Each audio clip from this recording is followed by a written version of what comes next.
Hello दोस्तों, स्वागत है आपका हमारे एक और नए वीडियो में। इस वीडियो में हम बात करने वाले हैं छत्तीसगढ़ के जीके के ऐसे बेहतरीन क्वेश्चन के बारे में जो आपको किसी भी एग्ज़ाम के लिए बहुत ही ज़्यादा ज़रूरी होने वाले हैं। तो दोस्तों, समय को बिना गवाए चलिए हम इस वीडियो को शुरू करते हैं। इस वीडियो में छत्तीसगढ़ का प्राचीन इतिहास वाले, सामान्य ज्ञान वाले क्वेश्चन के बारे में हम लोग बात करने वाले हैं। तो दोस्तों, इस वीडियो के जो सभी क्वेश्चन हैं वो आपके लिए बहुत ही ज़्यादा ज़रूरी है। तो वीडियो को बिना स्किप किए और पूरा देखिएगा। तो चलिए दोस्तों, वीडियो को शुरू करते हैं। तो पहला क्वेश्चन दोस्तों आपके स्क्रीन पर ये दिया हुआ है। पहले क्वेश्चन में हमें पूछता है, वैदिक ग्रंथों में छत्तीसगढ़ का उल्लेख किस नाम से हुआ है। तो जो वैदिक ग्रंथ है उसमें छत्तीसगढ़ का उल्लेख किस नाम से हुआ है। दोस्तों, यदि आपको किसी भी क्वेश्चन का आंसर पहले से पता हो या आपको उसके बारे में कोई भी जानकारी हो तो नीचे वीडियो के कमेंट ज़रूर करिएगा। इससे कमेंट करने से आपको पता चल जाएगा कि आपका जो आंसर था वो सही था या गलत, जिससे आपकी तैयारी बहुत ज़्यादा बेहतरीन हो जाएगी।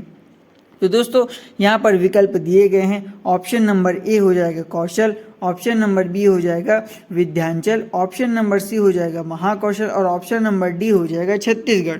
तो दोस्तों, इसका जो राइट आंसर हो जाएगा कि वैदिक ग्रंथों में छत्तीसगढ़ का उल्लेख किस नाम से हुआ है, तो इसका राइट आंसर हो जाएगा कौशल। तो ऑप्शन ए जो हो जाएगा हमारा राइट आंसर हो जाएगा दोस्तों। तो चलिए बढ़ते हैं अगले क्वेश्चन की ओर। क्वेश्चन नंबर 2 में हमें पूछा गया है, महाभारत काल में बस्तर के अरण्य क्षेत्र को क्या कहा जाता था। महाभारत जो काल था उसमें बस्तर के जो अरण्य क्षेत्र को क्या कहा गया है। तो दोस्तों, ऑप्शन नंबर ए हो जाएगा अभिधान, ऑप्शन नंबर बी हो जाएगा कायांतर, ऑप्शन नंबर सी हो जाएगा ए और बी और ऑप्शन नंबर डी हो जाएगा सूरर।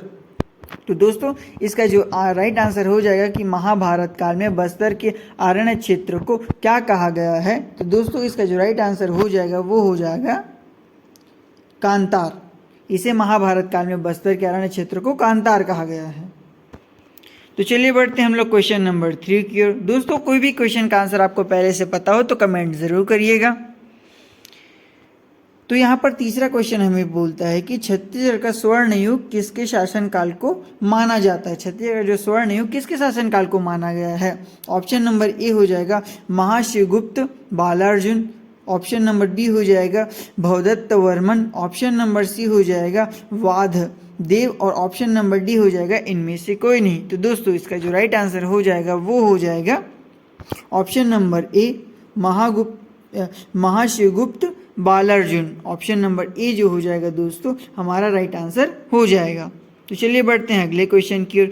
अगले क्वेश्चन नंबर 4 में हमें पूछता है कि किस काल में छत्तीसगढ़ में मानव ने गुफाओं को अपना निवास स्थान बनाना शुरू किया था, इनके चित्रों द्वारा अलंकित किया है। इसमें पूछा गया है कि छत्तीसगढ़ के किस काल में छत्तीसगढ़ में मानव में जो व्यक्ति थे वे गुफाओं में रहने के लिए अपना निवास स्थान गुफाओं को उन्होंने बनाया। तो इसे चित्रों के द्वारा अलंकित किया गया है। किस काल के बारे में पूछा गया है दोस्तों। तो यहाँ पर जो ऑप्शन देख लिया हम आपको बता देते हैं। ऑप्शन नंबर ए हो जाएगा पूरा पाषाण, ऑप्शन नंबर बी हो जाएगा मध्य पाषाण, ऑप्शन नंबर सी हो जाएगा उत्तर पाषाण और ऑप्शन नंबर डी हो जाएगा इनमें से कोई नहीं। तो दोस्तों, इसका जो राइट आंसर हो जाएगा वो हो जाएगा ऑप्शन नंबर सी उत्तर पाषाण।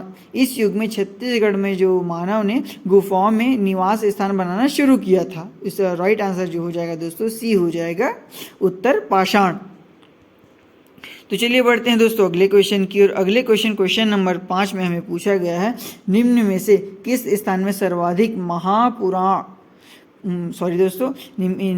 क्वेश्चन नंबर 5 में हमें पूछता है कि निम्न में से किस स्थान में सर्वाधिक महापाषाण युगी अवशेष मिले हैं। महापाषाण के युग के अवशेष कहाँ सबसे ज़्यादा सर्वाधिक या सबसे ज़्यादा मिले हुए हैं। तो दोस्तों, यहाँ पर ऑप्शन नंबर ए हो जाएगा सिंघनपुर, ऑप्शन नंबर बी हो जाएगा घनौरा, ऑप्शन नंबर सी हो जाएगा टीरम और ऑप्शन नंबर डी हो जाएगा चिता वांडोगरी दोस्तों। तो यहाँ पर इसका जो राइट आंसर हो जाएगा कि सर्वाधिक कहाँ पर अवशेष मिले हैं, तो ऑप्शन नंबर बी जो हो जाएगा घनौरा जो दुर्ग में है, ये राइट आंसर हो जाएगा ऑप्शन नंबर बी। इसका राइट आंसर हो जाएगा इसका 5वीं का। दोस्तों, चलिए बढ़ते हैं अगले क्वेश्चन की ओर। अगले क्वेश्चन नंबर 6 में हमें पूछता है कि शरभनपुर वंश की समाप्ति के बाद किस वंश के शासकों ने दक्षिण कौशल पर राज्य किया था। दोस्तों यहाँ पर जो सारे क्वेश्चन लिए गए हैं वे छत्तीसगढ़ के जो जनरल नॉलेज के इतिहास से लिए हुए ये क्वेश्चन है। तो ये क्वेश्चन भी आपके लिए बहुत ही ज़्यादा ज़रूरी हो सकते हैं दोस्तों। इतिहास से बहुत ही क्वेश्चन हमारे कॉम्पिटिटिव एग्जाम में ज़रूर पूछे जाते हैं। तो दोस्तों इसका जो ऑप्शन नंबर ए हो जाएगा सोम, ऑप्शन नंबर बी हो जाएगा नल, ऑप्शन नंबर सी हो जाएगा कलचुरी और ऑप्शन नंबर डी हो जाएगा पर्वत द्वारक। तो दोस्तों इसका जो राइट आंसर हो जाएगा वो हो जाएगा ऑप्शन नंबर ए सोम। शरभरपुरी वंश की समाप्ति के बाद सोम वंश के शासकों ने दक्षिण कौशल पर राज किया था। चलिए दोस्तों बढ़ते हैं अगले क्वेश्चन की ओर। अगले क्वेश्चन में हमें पूछा गया है क्वेश्चन नंबर 7 में हमें पूछता है कि श्रीपुर के किस पांडुवंशी शासक ने सकल कौशलाधिपति की उपाधि धारण की। श्रीपुर के किस पांडुवंशी शासक ने सकल कौशलाधिपति की उपाधि धारण की। ऑप्शन नंबर ए हो जाएगा उदयपुर, ऑप्शन नंबर बी हो जाएगा नन, ऑप्शन नंबर सी हो जाएगा महानन और ऑप्शन नंबर डी हो जाएगा महाशिव तीवरदेव। तो दोस्तों इसका जो राइट आंसर हो जाएगा वो हो जाएगा ऑप्शन नंबर डी महाशिव तीवरदेव। तो डी जो हो जाएगा दोस्तों इसका जो राइट आंसर हो जाएगा। तो चलिए बढ़ते हैं अगले क्वेश्चन की ओर। क्वेश्चन नंबर 8 में हमें पूछा गया है कि अशोक मौर्य सम्राट का कोडाडोला सिंह स्तंभ किस नगर के समीप है। दोस्तों यहाँ पर पूछा गया है जो सम्राट अशोक मौर्य सम्राट जो अशोक है का जो कोडाडोला सिंह स्तंभ किस नगर के समीप है। ऑप्शन नंबर ए हो जाएगा बिलासपुर, ऑप्शन नंबर सी हो जाएगा राजनांदगांव, ऑप्शन नंबर बी हो जाएगा राजनांदगांव, ऑप्शन नंबर सी हो जाएगा अंबिकापुर, ऑप्शन नंबर डी हो जाएगा कोरबा। तो दोस्तों इसका जो राइट आंसर हो जाएगा ऑप्शन नंबर सी अंबिकापुर हो जाएगा। तो चलिए बढ़ते हैं अगले क्वेश्चन की। अगले क्वेश्चन में हमें पूछा गया क्वेश्चन नंबर 9 में हमें पूछता है कि दुर्ग जिले में जो बानर नामक स्थान से किस काल की मुद्राओं की प्राप्ति हुई है। दोस्तों दुर्ग जो जिला है उसके बानन बरद नामक स्थान से किस काल की मुद्राओं की प्राप्ति हुई है। मौर्य ऑप्शन नंबर ए हो जाएगा, ऑप्शन नंबर बी हो जाएगा सातवाहन, ऑप्शन नंबर सी हो जाएगा कुषाण और ऑप्शन नंबर डी हो जाएगा गुप्त। तो दोस्तों इसका जो राइट आंसर हो जाएगा वो हो जाएगा ऑप्शन नंबर डी गुप्त। जो गुप्त काल की मुद्राओं की प्राप्ति हुई तो ऑप्शन नंबर जो डी हो जाएगा इसका राइट आंसर हो जाएगा दोस्तों। तो चलिए बढ़ते हैं अगले क्वेश्चन की ओर। क्वेश्चन नंबर 10 में हमें पूछा गया है कि विक्रमादित्य को किस वंश का राजा माना जाता है। विक्रमादित्य को किस वंश का राजा माना जाता है। ऑप्शन नंबर ए हो जाएगा पांडव वंश, ऑप्शन नंबर बी हो जाएगा सोमवंश, ऑप्शन नंबर डी हो जाएगा बाण वंश और ऑप्शन नंबर सी जो हो जाएगा बाण वंश, ऑप्शन नंबर डी हो जाएगा बाल वंश। तो दोस्तों इसका जो राइट आंसर हो जाएगा ऑप्शन नंबर सी बाण वंश। विक्रमादित्य को बाण वंश का जो राजा माना जाता है। तो चलिए बढ़ते हैं अगले क्वेश्चन की ओर। अगला क्वेश्चन नंबर 11 में हमें देखने को मिलता है कि सिरपुर के प्रसिद्ध लक्ष्मण मंदिर की निर्मात्री वाष्टा का संबंध किस वंश से है। ऑप्शन नंबर ए हो जाएगा पांडु, ऑप्शन नंबर बी हो जाएगा शरभरपुरी, ऑप्शन नंबर सी हो जाएगा नल और ऑप्शन नंबर डी हो जाएगा कलचुरी। तो दोस्तों इसका जो राइट आंसर हो जाएगा ऑप्शन नंबर ए पांडु। सिरपुर के प्रसिद्ध लक्ष्मण मंदिर की निर्मात्री वाष्टा का जो संबंध हो जाएगा वे पांडु वंश से है दोस्तों। तो इसका जो राइट आंसर हो जाएगा वे ए हो जाएगा दोस्तों। तो क्वेश्चन नंबर 12 में हम लोग देखते हैं, इसमें पूछा गया है कि किस नलवंशी राजा ने राजिम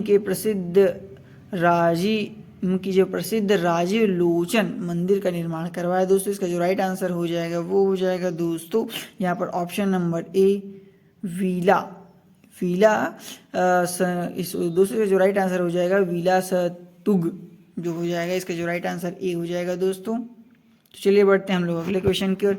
अगला क्वेश्चन नंबर 13 या 13 में देखने को हमें मिलता है कि बस्तर का जो नल वंश का शासन रहा, जो शासन काल रहा कहाँ से कहाँ तक रहा, इसमें हमारे पूछा गया है कि नल वंश, बस्तर पर जो नल वंश का जो शासन किया इन लोगों ने वो कब से कब तक किया। तो दोस्तों इसका जो राइट आंसर हो जाएगा तो वो हो जाएगा सी 1500 से 1200 के मध्य में इन्होंने शासन किया। तो दोस्तों इसका जो राइट आंसर हो जाएगा ऑप्शन नंबर सी जो हो जाएगा इसका राइट आंसर हो जाएगा दोस्तों। तो चलिए बढ़ते हैं हम लोग अगले क्वेश्चन के। क्वेश्चन नंबर 14 में हमें पूछा गया है कि समुद्रगुप्त की प्रयाग प्रशस्ति में उल्लेखित व्याघराज कहाँ का शासक था। समुद्रगुप्त की जो प्रयाग प्रशस्ति में उल्लेखित जो व्याघराज जो थे वो कहाँ के शासक थे? ऑप्शन नंबर ए हो जाएगा महाकालांतर, ऑप्शन नंबर सी हो जाएगा दक्षिण कौशल यानी कि छत्तीसगढ़, और ऑप्शन नंबर सी इनमें से कोई नहीं। तो दोस्तों इसका जो राइट आंसर हो जाएगा वो हो जाएगा ऑप्शन नंबर ए महाकांतार। तो ऑप्शन नंबर ए जो हो जाएगा दोस्तों इसका जो राइट आंसर हो जाएगा।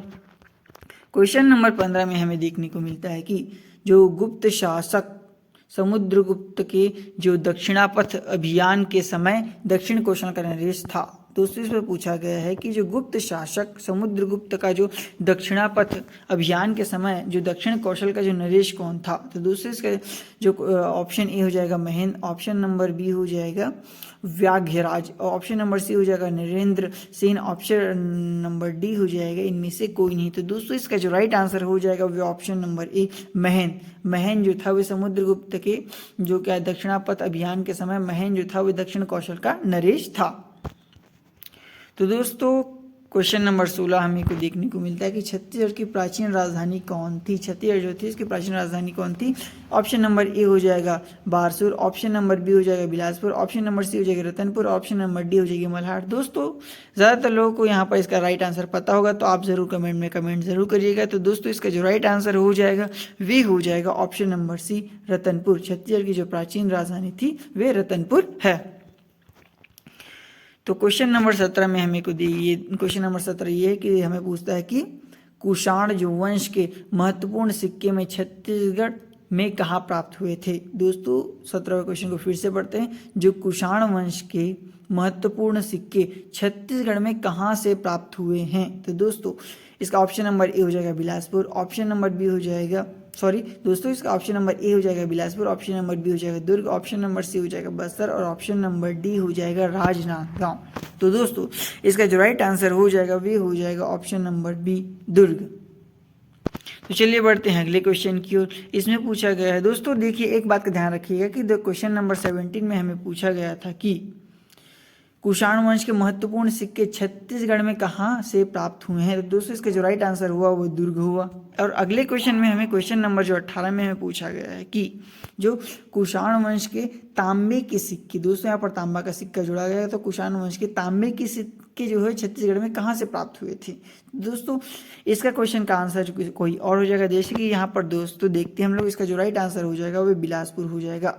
तो कुषाण वंश के जो सिक्के छत्तीसगढ़ में दुर्ग से प्राप्त हुए थे, लेकिन जो तांबे के सिक्के हैं, जो तांबे के सिक्के हो जाएंगे, तांबे के सिक्के वे हो जाएंगे बिलासपुर। इसका राइट आंसर हो जाएगा। कुषाण वंश के जो सिक्के दुर्ग से मिले हुए थे, लेकिन जो तांबे के सिक्के हुए वो बिलासपुर से मिले थे। तो ऑप्शन नंबर ए जो हो जाएगा दोस्तों इसका राइट आंसर हो जाएगा।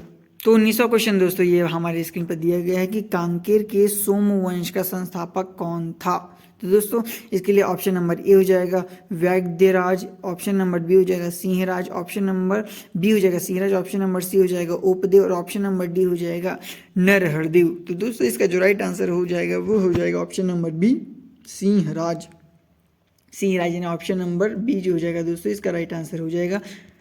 तो हम लोग बढ़ चुके हैं अपने अंतिम क्वेश्चन की ओर। दोस्तों अगर ये वीडियो आपको थोड़ा भी अच्छा लगा हो तो चैनल को सब्सक्राइब जरूर करिएगा। तो दोस्तों चलिए देखते हैं हम लोग अपना अंतिम क्वेश्चन। इसमें पूछा गया है कि भारत की सबसे प्राचीन नाट्यशाला पाई गई है। तो ऑप्शन नंबर ए हो जाएगा सीताबेगरा गुफा में, ऑप्शन नंबर बी हो जाएगा जोगी मार गुफा में, ऑप्शन नंबर सी हो जाएगा ए और बी दोनों, और ऑप्शन नंबर डी हो जाएगा इनमें से कोई नहीं। तो दोस्तों इसका जो राइट आंसर हो जाएगा वो ऑप्शन नंबर सी हो जाएगा। ऑप्शन नंबर सी यानी ए और बी दोनों हो जाएंगे। मतलब भारत की जो प्राचीन नाट्यशाला पाई गई है वे सीता बेंगरा गुफा में भी पाई गई है और जोगी मारा गुफा दोनों। तो दोस्तों सी जो हो जाएगा इसका राइट आंसर हो जाएगा। तो दोस्तों कमेंट में ज़रूर बताइएगा कि ये क्वेश्चन आपको कैसे लगे, और अगर आपको वीडियो थोड़ा अच्छा लगा हो तो हमारे चैनल को सब्सक्राइब ज़रूर करिएगा। धन्यवाद।